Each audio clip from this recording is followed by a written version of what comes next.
저희들이 9월에 들어오면서 이 창세기 후반 부분을 지금 묵상하고 있지 않습니까? 지난 수요일 날은 우리가 아브라함의 언약을 이제 성계받은 야곱과 그의 자녀들, 그의 가정에 대해서 우리가 살펴봤습니다.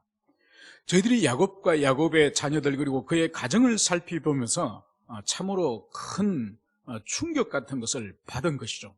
바로 뭐냐 하면은 하나님께서 당신의 하나님의 나라를, 이 지상에 한 민족을 세우시고 하나님 나라를 위하여서 선택한 이 아브라함과 그의 후손들, 그의 가족이 마치 이 지상의 막장 드라마를 한 편 보는 것 같은 그런 가정이었지 않습니까?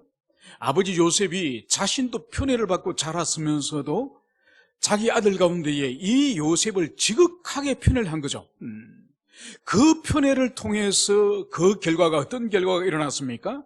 나머지 10명의 형이 이 요셉을 죽이려고 그렇게 음모를 꾸밀 정도로 이 집안 안에 형제끼리 공평한 사랑이 이루어지지 않음으로 말미암아서 형제 살인이 일어날 뻔한 그런 가정임을 우리가 살펴본 거죠. 여러분, 그래서 이 편애라고 하는 것은 편애를 받는 사람도 인생을 망치는 것이고 또 편애로부터 소외된 다른 자식들도 인생을 망치는, 그래서 편애가 한 가정이 있다고 한다면 그 가정 전체가 영적으로 정신적으로 황폐화되는 것임이 성경에서는 명백하게 야곱의 가정을 통해서 그것을 보여주는 거죠.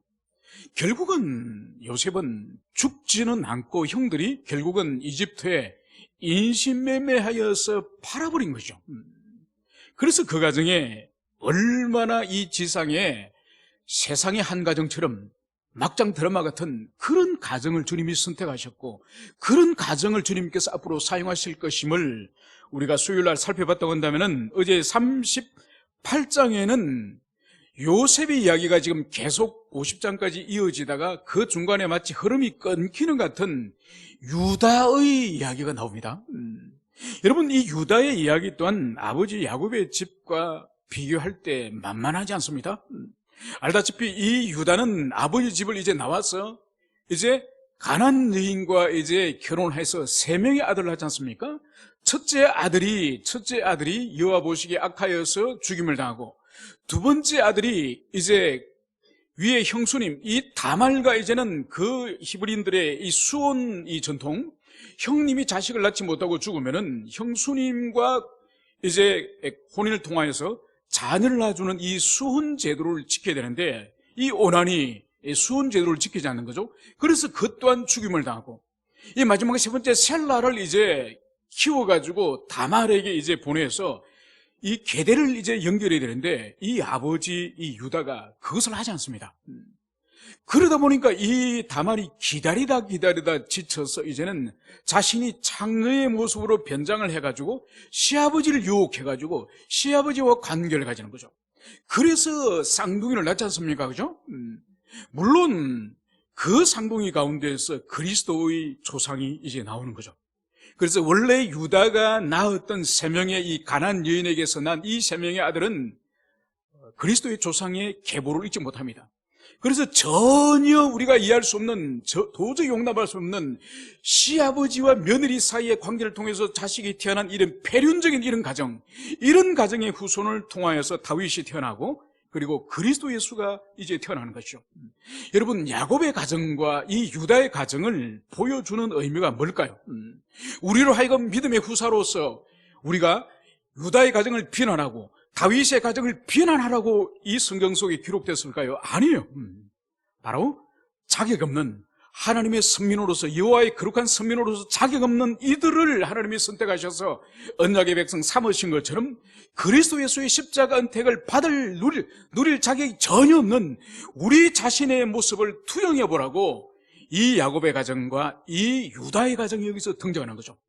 그래서 이 가정과 이 인물들 볼 때마다 바로 유다 같은 인생이, 야곱 같은 인생이 바로 내구나. 내가 이들과 똑같이 이 세상에 하나님 모르고 내 마음대로 죄를 짓고 마음대로 살아가다가 주님이 나를 선택하셔서 나를 하나님의 자녀 삼으셨구나. 이것을 투영해보는 바로 그 우리 이 야곱이고 유다인 것을 그것을 우리가 기억을 해야 될 것입니다.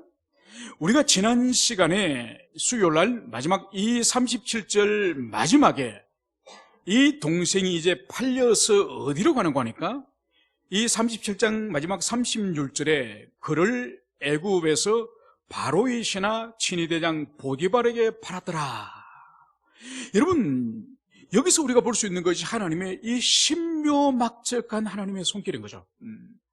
여러분, 이집트에 많고 많은 그런 노예가 필요한 집들이 있겠지만은 이 요셉이 끌려가서 노예 시장에서 팔려서 최종으로 이제 팔려간 것이 파라오를 경호하는 친위대장의 집으로 이 요셉이 팔려갔다는 거죠. 마치 이것은 출애굽기에서 이런 장면과 비슷하지 않습니까? 모세가 태어난 지 이제 더 이상 집에서 모세를 숨겨 키울 수 없을 때에 그의 어머니 요게벳이 어떻게 합니까? 갈대 상자에 어린아기를 이제 담아서 나일강으로 이제 물로 흘려보내지 않습니까? 그런데 그 갈대 상자가 흘러서 어디로 흘러가죠?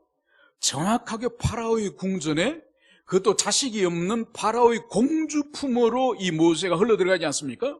여러분, 그러므로 말미암아서 이 세상에 우연처럼 보이는, 여러분, 우연처럼 보이는 이 요셉이 보디발의 집으로 팔려간다든지 모세가 파라오의 그 공주의 품으로 들어간다든지, 여러분, 이것처럼 우리 인생에도 금방은 우리가 해석이 되지 않고 이해가 되지 않지만은, 그래서 우연일치라 그러고 그렇게 해석을 하지만은, 여러분, 모든 것이 하나님의 섭리예요. 하나님의 손길이 미치지 않는, 하나님의 손길의 공백 상태에 있는 우리 인생은 한 점도 없다는 것을, 그것을 여러분들이 기억하셔야 됩니다. 여러분이 누구를 만나든지 어떤 직장에서 알바를 어느 기간 하든지, 여러분들이 무슨 일을 하든지 간에 모든 것이 하나님의 섭리의 손길 안에 있는 것임을, 그것을 여러분들이 기억을 하시길 바랍니다. 이제 오늘 39장으로 이제 돌아오면은 이제 이 요셉이 드디어 이제 바로의 신하 친위대장 애굽 사람 보디발의 이제 집으로 팔려갔음을 다시 한 번 더 기록을 하고 있습니다. 그러면서 오늘 이 3절이 중요한 오늘 말씀입니다.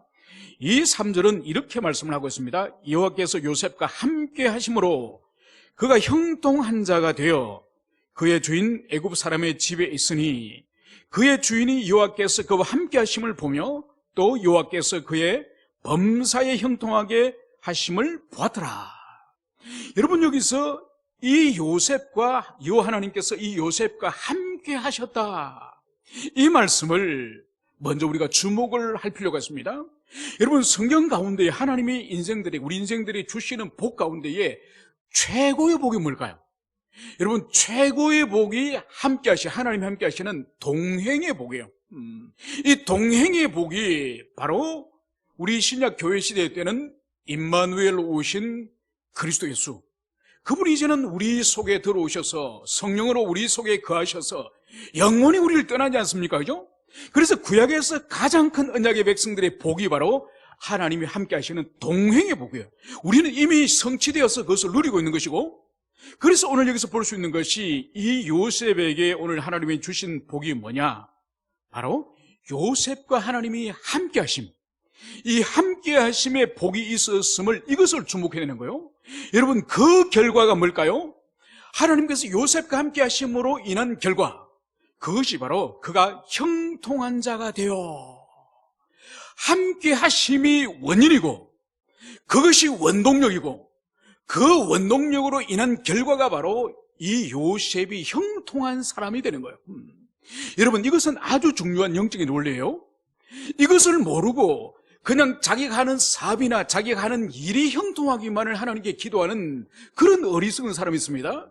여러분, 그렇게 한다고 형통하게 되는 것이 아니에요. 제일 먼저 원인자인 하나님께서 우리와 함께하는 그런 사람이 먼저 될 때에 그 결과론적으로 그 사람이 형통한 사람이 되고, 그래서 그 형통한 사람이 하는 모든 일이 형통한 일이 되는 것임을, 이 영적인 원리를 여러분들이 잘 이해하시길 바랍니다. 여러분, 그래서 오늘 2절에서는 오늘 이렇게 말씀을 하고 있습니다. 그의 주인 애굽 사람의 집에 있으니 그의 주인이 여호와께서 그와 함께 하심을 보며 또 여호와께서 그의 범사에 형통하게 하심을 보았더라. 여러분, 하나님께서 요셉과 함께 동행하시고 그 결과로서 요셉이 형통한 사람이 된 것을 요셉 자신만 아는 것이 아니라 그 결과론적으로 오늘 그 집의 주인이 알았더라. 이 말씀을 우리가 주목해야 됩니다. 여러분, 하나님의 동행하는 사람, 하나님과 함께하는 사람, 형통한 사람은 객관적으로 제3자가 확인이 되는 거예요. 제3자가 아는 거예요. 여러분, 그래서 신앙생활을 수십 년 동안 오랫동안 신앙생활을 하는데도 사람들이 도무지 저 사람이 예수 믿는 사람인지 아닌지를 분간을 못한다고 한다면 그 사람은 여러분 신앙생활 지금 잘못하는 거예요. 여러분, 신앙생활을 하는 사람은 반드시 참다운 신앙 안에 있는 사람은 반드시 그의 형통하심, 하나님의 동행하심이 객관적으로 다른 사람이 타자가 분별하고 알 수 있도록 드러나는 거예요. 여러분, 오늘 이 보디발이 여호와를 경외하는 사람이었을까요? 하나님을 아는 사람이었을까요? 아니에요. 어느 날 노예를 한 명 집에 사왔는데 이 노예를 관찰하고 이 노예와 함께 집에서 생활해 볼 때에 이 노예에게는 특별한 것을 발견한 거예요. 여러분, 이 특별한 것을 발견한 것은 다른 것이 아니라 보편적인 생활, 일상생활 가운데 특별한 것을 아마 발견했을 겁니다. 그것은 이 요셉에게 아마 맡겨진 업무, 맡겨진 일과 관련해서 아마 그것이 열매로서 드러났을 것입니다. 예컨대 이런 거죠. 이 집은 아주 이집트의 권세 있는 집안이기 때문에 아마 땅도 많았을 것이고 짐승도 많았을 것이고 많은 재물이 있었을 겁니다. 그래서 이제 주인이 밀을 추수해서 많은 밀을 이제 수확을 했습니다.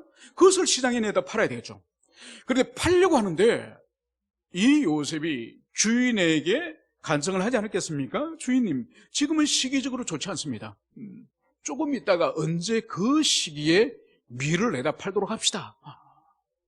그러다가 이 요셉의 말을 들은 거예요. 그런데 그 시점에 가니까 밀값이 폭등을 하는 거죠. 신기한 거죠. 이 어린아이가 어떻게 그런 것을 지혜를 가지고 있는지. 그리고 또 세월이 지났습니다. 이제 주인과 함께 시장에 이제 말이나 짐승을 사러 간 거예요.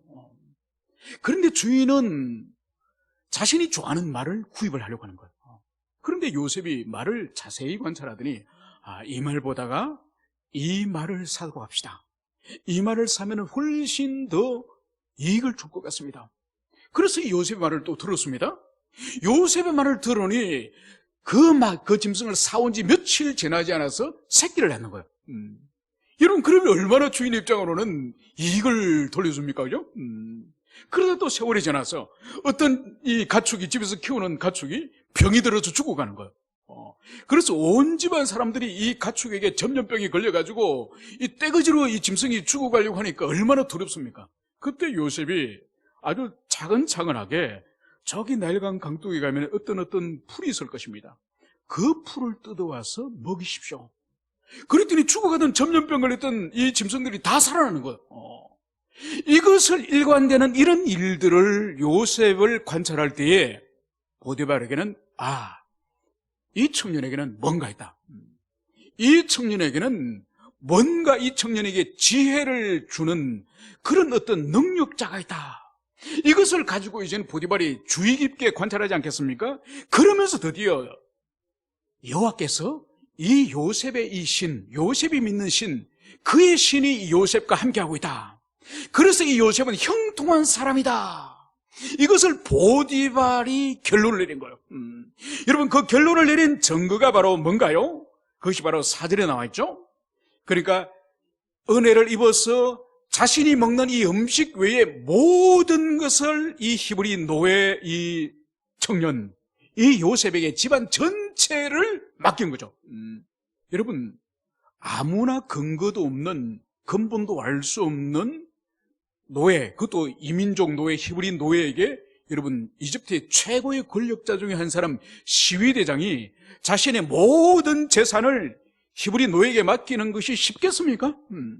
여러분, 이것은 17살 때 노예로 팔려 들어가서 그가 나중에 30살의 총리가 되지 않습니까? 그러니까 최소한 이 요셉은 이 집안에 10년 이상은 있었습니다. 그러니까 그 긴 세월 동안 있으면서 이 요셉의 지혜와 그의 신실함과 그의 정직함과 그의 인격과 성품과 이 모든 것들을 다 이 보디발이 검증을 하고 사람들에게 물어보고 그 사람을 정말 맡기고 신뢰할 만한 사람인지 확인을 하고 맡기지 않겠습니까? 그래서 드디어 이 사람이 형통의 사람이고 하나님의 사람이란 증거가 바로 모든 집안의 대소사를, 모든 소유를 이 요셉에게 오늘 맡겼음을, 그것을 볼 수 있습니다. 여러분, 바로 이 보디발이 요셉을 드디어 신뢰하니 이 보디발 안에, 이 집안 안에 하나님이 주신 선물이 바로 5절입니다. 그가 요셉에게 자기 집과 그의 모든 소유물을 주관하게 한 때부터 여호와께서 요셉을 위하여 그 애굽 사람의 집에 복을 내리심으로 여호와의 복이 그의 집과 밭에 있는 모든 소유에 미친지라. 여러분, 아브라함에게 하나님이 주시는 약속 중에 여러분 이 약속을 기억을 하십니까? 내가 너에게 축복하는 자에게 내가 너에게 축복하는 자에게 내가 복을 주고 너를 저주하는 자에게 내가 저주를 내리겠다. 이 말씀을 아브라함에게 하지 않았습니까? 여러분, 이것은 아브라함을 대신하여서 이후에 모든 이 아브라함의 언약 안에 있는, 하나님의 언약 안에 있는 이 신앙의 사람들에게 하나님께서 주신 약속이에요. 그래서 보디발이 지금 요셉을 신뢰하고 요셉을 믿고 요셉에게 큰 직분을 맡기니 하나님께서 이 요셉을 신뢰하고 요셉을 사랑한 이 보디발의 집에 복을 주는 거예요. 그래서 오늘 그 총무 일을 맡긴 그 시점부터 이 보디발의 집안에 있는 모든 소유 가운데에 하나님이 복을 주셨다. 여러분, 이 말씀을 하는 거예요. 여러분, 이것은 오늘날 우리에게 그대로 교회 시대 때도 영적인 원리가 동일합니다. 여러분, 그래서 우리 하나님의 교회 그리스도인들을 박해하는 그 사울을 향해서 우리 예수님이 뭐라 그러셨죠? 너가 교회를 박해하고 너가 그리스도인들을 박해하는 것은 내 몸만 상할 뿐이다. 내 몸만 다칠 뿐이다. 여러분, 이것은 오늘날 2000년이 지났지만 오늘날도 마찬가지예요. 여러분, 무고한 교회나 무고한 그리스도인들을 박해하고 그리스도인들을 핍박하는 그런 세상의 권력자들이나 세상의 불신자들은 반드시 하나님이 징계하십니다. 반드시 손보십니다. 여러분, 이거 거꾸로 이것은 우리에게 적용하면 뭔가 하니까 우리는 다른 그리스도 안에 있는 형제들, 지체들을 축복해야 되는 거예요. 그 형제가 허물 있고 연약하더라도 그 형제가 잘 되기를 하나님께 복을 빌어주고 그 형제에게 어려움이 있을 때에 기도로 섬기고, 여러분, 그래서 하나님의 자녀들을 축복하고 위하고 도우면은 아버지신 하나님이 얼마나 그 영혼이 이뻐서 도와주겠습니까? 여러분, 우리가 이 세상에서 무력하고 아무것도 아닌 인생이지만은 여러분의 자녀를 이웃 사람들이나 여러분의 자녀를 다른 사람이 여러분들의 자녀들에게 어떤 도움을 주고 어떤 여러 가지 유익하게 한다면은 그 사람이 얼마나 여러분들이 귀하고 감사하는 마음이 듭니까? 여러분, 우리 인생인 우리 부모들도 그런데 하늘의 하나님께서 당신의 자녀된 이 교회된 영혼들을 돕고 지체들을 돕고 섬길 때에 그 섬기는 손들에게 하나님께서 복을 한없이 주시고 싶지 않겠습니까? 여러분, 이것을 여러분들이 가슴에 새기시길 바랍니다. 이제 요셉이 총무로 일하는 이 가정에 바로 보디발이 복을 받는 것은 요셉 때문에 복을 받는 거예요. 여러분, 그래서 우리가 가는 곳마다가 여러분들이 직장을 하시든지 아르바이트를 하든지 아니면 무슨 인간관계나 친구관계를 맺든지 간에 여러분이 들어가는 곳, 여러분들이 참여하는 곳, 여러분들이 있는 그곳은 여러분으로 인해서 주변의 다른 사람들까지 복을 받는 그런 존재가 우리가 되어야 돼요.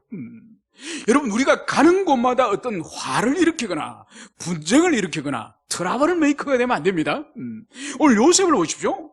이 요셉은 자신이 가는 그곳에, 자신이 일하는 그곳에 요셉으로 인해서 하나님이 그 보디발의 집에 복을 주시고 그 보디발 집에 함께 하셨던 것처럼 여러분 한 분 한 분이 어떤 직장과 어떤 사람과 관계를 맺고 어떤 지체와 공동체를 이루든지 간에 여러분 한 분 한 분이 복의 권은 바로 여러분들이 축복의 통로가 되시기를 축원합니다. 이제 이 요셉에게 있어서 이런 좋은 날만 있는 것이 아닙니다.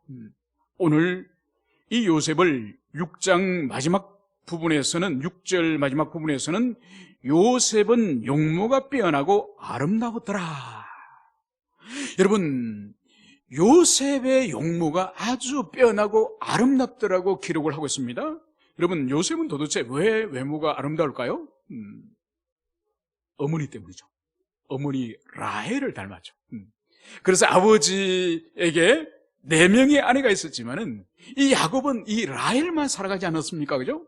그래서 이 라헬을 처음 성경이 라헬을 기록할 때에 그의 눈빛이 어떻다고 기록을 하고 있죠? 레아는 이 눈빛이 흐리지만은 이 라헬의 눈빛이 아주 반짝반짝 빛이 나는 그런 아름다운 외모였다고 성경이 기록하고 있는 거죠. 그러니까 거기서 태어난 요셉이니 오늘 이 요셉의 이 외모가 아주 준수한 탁월한 그런 아름다움을 가졌음을 그것을 볼 수 있습니다. 여러분, 문제는 뭔가 하니까 이 탁월함과 아름다움은 하나님이 주신 거예요. 그래서 외모가 아름답고 또 외모가 또 키도 크고 여러 가지 장점을 가지고 있는 이것은 분명히 하나님의 선물이에요. 문제는 뭔가 하니까 이 탁월함, 이 선물이 이것이 부정적으로 사용될 수 있다는 거예요. 바로 악인들의 유혹에 의해서 이것이 유혹을 받는 그런 용도로 사용될 수 있으니 오늘 6절에서는 요셉의 탁월한 외모를 기록했다고 한다면 7절에서는 그의 주인의 아내가 요셉에게 눈짓하다가 동침하기를 청하니. 여러분, 여기서 이 요셉에게 큰 인생의 지금 위기가 찾아온 거예요. 바로 이 보디발의 이 아내는 보통 평범한 주부가 아닙니다. 그러니까 아마 이 아내는 이집트의 아주 높은 그 관리의 아내였으니 아마 아주 젊고 외모가 탁월한 그런 여인이 분명합니다. 그런데 이 여인의 눈에 요셉이 지금 들어온 거예요. 이제 요셉이 들어와서 이 여인은 집요하게 이제 요셉을 유혹합니다. 그 유혹은 다른 것이 아니라 바로 동침을 하자는 거예요. 여러분, 여기서 우리가 볼 수 있는 것이 뭔가 하니까 이것이 요셉에게 과연 유혹이 되지 않았을까? 되었을까? 여러분, 어떻게 생각하십니까? 만약 이 여인이 나이가 많은, 이미 나이가 늙어서 많은 이제 죽기 직전에 요셉에게 유혹했다고 한다면은 그것이 유혹이 되겠습니까? 아니면은 출애굽의 주인공이신 모세 할아버지, 80된 머리가 하얀 모세 할아버지에게 이 보디발이 아내가 유혹을 하면은 모세 할아버지가 유혹이 되겠습니까? 전혀 유혹이 안 되는 거죠. 지금 이때 요셉의 나이는 30 전이니까 한 20대 한 중반, 20대 한 중후반, 우리 시온이 평강이 정도 되는 저 나이입니다.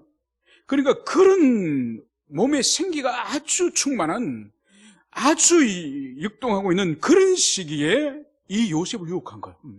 그것도 요셉이 보십시오. 어린 나이 때 인신매매 당해가지고 사고 묻히는 아무런 친척이나 가족도 없는 그 외로운 그 이방 땅에 그 유혹하는 사람도 그 집안의 여자 노예도 아니고 바로 그 집안의 최고의 미모와 최고의 권력을 가지고 있고 자기의 운명을 좌우할 수 있는 그런 사모님이 지금 이 요셉을 유혹하는 거예요.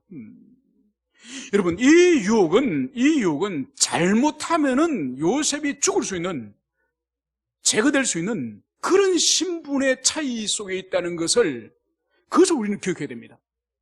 이제 이 요셉의 유혹에 대해서 오늘 요셉이 어떻게 반응하는지를 살펴보기를 원합니다.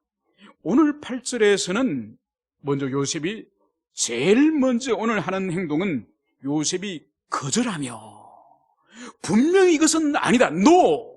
이것을 분명히 여기서 오늘 태도를 취하고 있는 것을, 이것을 볼 수 있습니다. 여러분, 이것이 우리에게 필요한 거예요.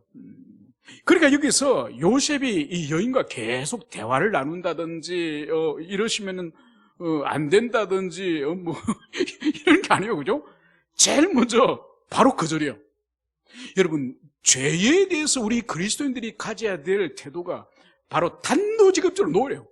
바로 거절해야 되지, 죄와 계속적으로 대화를 나누거나 죄 주변을 어슬렁거리거나 죄와 어떻게 타협을 해보려고 하는 그런 태도는 밥이 되고 마는 것이죠. 그러면서 이제 거절을 하는 이유를 오늘 이 요셉은 오늘 들고 있습니다. 그것이 바로 뭔가 자기 주인의 아내에게 이르되 내 주인이 집안의 모든 소유를 간섭하지 아니하고 다 내 손에 위탁하였으니. 여러분, 이것이 뭔가요? 지금 당신이 나를 유혹하고 있지만은 당신의 남편은 노예 출신인 나를 그렇게 신뢰하고 집안의 모든 대소사 일들을 나에게 다 맡겼습니다. 나는 당신의 남편에게 이렇게 신뢰를 얻은 사람입니다. 그 신뢰를 내가 어떻게 배신할 수 있습니까? 이것을 먼저 거절의 이유를 말하는 것이죠. 그리고 두 번째는 이제 무엇을 말하고 있습니까? 이 집에는 나보다 큰 이가 없으며 주인이 아무것도 내게 금하지 아니하였어도 금한 것은 당신뿐이니 당신은 그의 아내입니다. 여러분, 오늘 이 말씀은 유혹하는 당신은 나를 신뢰해 주신, 나를 신뢰하고 나에게 모든 것을 맡겨 주신 우리 주인님의 아내입니다. 당신은. 여러분, 여기서는 이 요셉 자신을 향해서 자신이 도덕적으로 윤리적으로 절대로 범할 수 없는 것이라고 말할 뿐만 아니라 이 여인을 향해서 지금 정죄하는 거죠. 당신은 나를 그렇게 신뢰해 주시는 우리 주인님, 그분의 아내입니다. 그분의 아내로서 어떻게 나에게 이렇게 요구할 수 있습니까? 이런 의미도 여기 포함되어 있는 거죠. 그러면서 마지막 세 번째를 여기서 말씀을 하고 있으니 그런즉 내가 어찌 이 큰 악행을 행하여 하나님께 죄를 지으리까? 여러분, 이것이 궁극적인 이유죠. 오늘 이 여인은 계속적으로 동침을 요구했지만은 오늘 요셉은 분명하게 이것을 이 큰 악을 어찌 행하여 하나님께 죄를 지으리까? 여러분, 우리나라를 비롯하여 전 세계적으로 간음의 죄가 이제 거의 없어집니다. 이 아시아에서는 한국이 그래도 늦게까지 버티고 있다가 몇 년 전에 없어지지 않습니까? 이제 간통죄 없습니다. 여러분, 간통죄가 없음으로 말미암아서 이제 간통의 문제는 이제 형법적인 처벌의 대상은 아니라는 거예요. 그것은 처벌할 일이 아니라 부부끼리 이혼할 때에 이 합의금이나 위자료의 문제지, 나라가 이제는 그 사람이 가정을 버리고 자식을 버리고 아내를 버리고 다른 삶을 차렸다고 해서 나라가 형벌하거나 나라가 규율할 문제는 아니라고 본 거예요. 여러분, 그렇지만은 우리 그리스도 안에 있는 사람들은 영원한 하나님의 계명인 이 10계명, 7번째 이 계명, 여러분, 이것은 이 세상이 아무리 간통죄가 없어지고 무슨 죄가 없어지더라도 우리는 이거 굳세게 붙잡아야 되는 거죠. 여러분, 이 7번째 이 계명에는 하나님께서 세상을 지으시고 사람을 지으시고 첫 번째로 지은 두 사람의 관계가 뭔가요? 부부의 관계요. 가정과 부부로서 주님께서 이 세상의 남녀를 창조했지 않습니까? 그래서 그 이후에 모든 족속과 이 인생들을 이 가정이라고 하는, 이 부부라고 하는 이 제도 안에서 주님이 창조하시고 이 제도 안에서 자녀들을 양육하도록 주님이 영원한 규례로 우리에게 7계명을 주시지 않습니까? 여러분, 그렇기 때문에 오늘날 아무리 이 세상에 간통죄가 없어지고 꼭 남자가 꼭 여자와 결혼해야 되느냐, 여자가 꼭 남자와 결혼해야 되느냐, 이런 시대가 지금 오지 않습니까? 유럽 같은 경우에는 특히 네덜란드 같은 나라에서는 짐승과도 결혼합니다. 여자가 큰 숫개와도 결혼하고 남자가 암말과도 결혼하고 별별 하는 짓이 있습니다. 여러분, 절대로 우리는 그걸 받아들일 수 없습니다. 아무리 세상이 그렇게 변한다 할지라도 오늘 여기서 보십시오. 오늘 이 여인이 요셉을 엄밀하게 유혹하여서 아마 엄밀하게 어떤 거래나 딜이 있을 겁니다. 그러더라도 이 요셉은 지금 이 여인의 청을 거절할 때에 자기 생명이 달아나고 자기 생명과 신분과 모든 것을 잃는 것을 이 요셉은 각오합니다. 그래서 나중에 이 여인이 이 요셉의 옷을 놓아주지 않았습니까? 그래서 옷이 벗긴 채로 도망을 갑니다. 요셉이. 그거는 이미 요셉이 자기의 기득권이나 자기의 사회적 신분이나 이 가정 안에서 누렸던 총무로서의 지위, 모든 것을 포기할, 모든 것을 잃을, 그리고 심지어 이 간악한 여인이 반드시 누명을 씌워가지고 자신에게 어떤 혐의를 뒤집어 세울 것을 이 요셉은 아는 거죠. 심지어 죽을 수도 있고 감옥으로 갈 수 있다는 것을 요셉은 알았지만은 바로 이 여인의 유혹은 이것은 하나님 앞에 큰 죄악입니다. 이런 마음의 결단을 가지고 있었던 것이죠. 여러분, 우리에게 이게 필요합니다. 이게 필요한 거죠. 그러니까 이 시대나 지금 시대나 은밀하게 성적으로 타락하고 은밀하게 성적으로 가정과 혼인과 부부의 관계가 아닌 그런 상태에서 혼외 성적 관계를 가지는 것이 얼마나 이 세상에 많습니까? 그리스도 안에 있는 자들에게는 용납될 수 없는 것이죠. 이런 단노한 죄에 대한 그런 태도, 이런 태도를 가지는 이 요셉. 여러분, 이것이 바로 뭔가 하니까 오늘 1절에서 2절에서 말씀하고 있는 여호와께서 요셉과 함께 하심에, 여러분, 이것이 바로 요셉과 하나님께서 함께 하심으로 동행하심의 결과가 바로 형통의 복도 있지만은 자신을 거룩하게 죄로부터 보존하고 지키고자 하는 이 은혜를 이 요셉의 입으로 고백하는 것. 여러분, 이제 말씀을 정리하면서 우리에게 적용하길 원합니다. 여러분, 우리는 어떻게 하면 하나님이 우리와 함께 하실까요? 어떻게 하면 하나님이 오늘날 이 시대에 우리와 함께 하시죠? 요셉처럼? 여러분, 답을 말씀드리면 이미 주님은 우리와 함께 하십니다. 이미 우리가 그리스도 예수를 인격적으로 영접하고 그분을 우리가 믿으면은 성령께서 우리의 영혼을 거듭나게 하시고, 그리고 우리 안에 내주하셔서 이미 그분은 우리 안에 들어와 계세요. 문제는 뭔가 하니까 우리는 이미 은혜 언약 안에 있는 자들이에요. 신약시대 이 성도들은. 그런데 은혜 언약 안에 있는 사람들이 하나님의 동행하심과 하나님의 복을 누리며 하나님과 늘 교제의 복을 누리기 위해서는 두 가지 전제 조건이 반드시 필요합니다. 은혜 언약에 있는 신약 교회 그리스도인들에게는 바로 믿음, 하나님에 대한 믿음, 그리스도에 대한 믿음이 끊임없이 우리에게 요구되어지고, 두 번째는 뭐냐? 하나님의 계명에 대한 말씀의 순종. 여러분, 이 두 가지를 우리가 분명히 붙잡아야 돼요. 이것을 붙들고 이것의 순종의 삶을 살 때에 하나님의 동행의 복을 계속 누리는 거예요. 함께 하신 복을 계속 누리는 거예요. 여러분, 오늘 여기서 우리가 마지막으로 볼 것은 뭔가 하니까 이 가나안 땅에 어떻게 보면 가장 부자 중에 한 사람이었던 이 야곱에게 있어서 이 채색 옷을 입고 힘든 일을 한 번도 해보지 않은 이 요셉이 어느 날 하루아침에 이집트의 노예로 전락하지 않았습니까? 여러분, 오늘날로 치면은 재벌 2세 같은 그런 신분에 있다가 바로 사회 밑바닥으로 추락한 거죠.